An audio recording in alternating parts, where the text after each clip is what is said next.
Praise lord.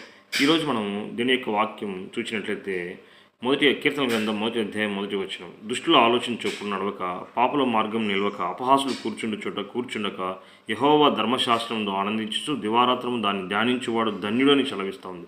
దుష్టుల ఆలోచన చొప్పున నడవద్దు అని సెలవిస్తుంది. దుష్టుల ఆలోచన అంటే దుష్టు సంబంధమైన ఆలోచన మనకి ఎట్లా తెలుస్తుంది అని అంటే, ఎప్పుడు చూసిన ఇతరుల గురించి ఆలోచిస్తూ, ఇతరులను ద్వేషిస్తూ, ఇతరులను తగ్గించే ప్రయత్నం చేసే విధంగా ఉంటారు. అప్పుడు సౌలు తనకి ఇవ్వబడిన బాధ్యతను మరచి రాజుగా ఉండి రాజు పరిపాలించాల్సిన విషయాలను మరచిపోయి దావీదును ఏ విధంగా అంతమొందించాలా, దావీదు తన రాజ్యానికి అడ్డు అని చెప్పేసి దేవుడు అభిషేకం పొందిన వ్యక్తి అయినప్పటికీ దావీదును ఏ విధంగా అంతమొందించాలని అదే గురిగా పెట్టుకున్నాడు. చివరికి తాను తన పిల్లలు కూడా మరణం పొందినట్లుగా మనం చూస్తాం. ఏ ఒక్క ఆశీర్వాదంగా పొందుకోనకుండా నాశనం అయిపోయినట్లుగా మనం చూస్తాం. అదే రీతిగా నీవు నేను కూడా ఈరోజు దేవుడి చిత్త ప్రకారం నడుచుకున్నట్లయితే ఆకువాడకు తన కాలం ముందు ఫలమిచ్చి చెట్టు వలె ఉంటాము.